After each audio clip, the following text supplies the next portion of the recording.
When I first started collecting palms back in the mid-90s, the genus Chamaedorea seemed like it had a lot of things going for it and appealed to me, and so I sought it out from various nurseries and palm growers. And one thing I ran into when I talked to people about this genus is they said, oh, this is a nematode sensitive plant and it doesn't like the sun and so forth. So I collect some in pots, but I never really ventured to put them in the ground. So the little video I'm making here is I'm going to make a montage of things that I found that are successful in that genus. Chiefly two species, the Saffrezii and the Cataractum. This is probably a Saffrezii, or it could be a couple other things. There's another hybrid down here called Florida hybrid, which I don't know the species constituency of that one, but that one does well in the ground too. But anyway, the point of the video is to just demonstrate a few plants.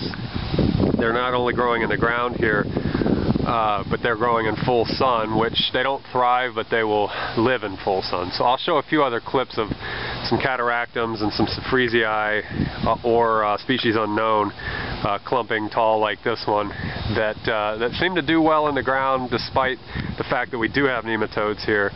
So this is a great looking specimen. It's in partial sun, fairly heavily shaded, but it gets a little sun in the morning. And as you can see, it's full of fruit too. And they will naturalize. I don't know, yeah, there's a seedling right there. They will naturalize here and survive, but they're not a menace or anything like that. So I'll show a few other clips of other palms that are hacking it in the ground.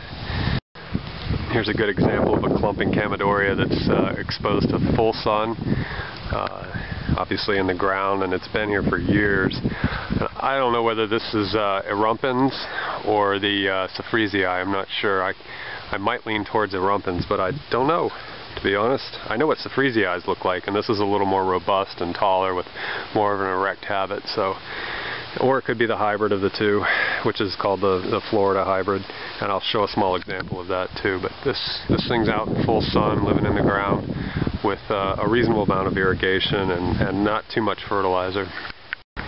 Here's some little elegans that have been in the ground for a couple of years, and they pretty much resented it when they first got in the ground, but you can see by those new leaves there that they're coming around the corner of sorts and finding themselves at home here. So this is elegans. Here's another one. I'm not sure of the species. Maybe a Florida hybrid or a Saffrezii or an erumpens. Out in full sun. Gets some irrigation, but it's sporadic. But it's been around for a few years out in the sun.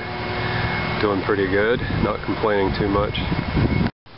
Here's some Chamaedorea growing next to a mailbox here, and these have been here for a number of years, probably pushing 10 years, and so one of them's obviously not doing so good, but they're doing, I'm not sure, they're doing well. I'm not sure what species this is. It kind of resembles Metallica, but there's a lot of these simple bifid-leaved Chamaedoreas. And the guy told me once years ago what this was, but I've forgotten. So another good example, Chamaedorea in the ground. Here's an example of a Cataractum in the ground, and this one's actually mine.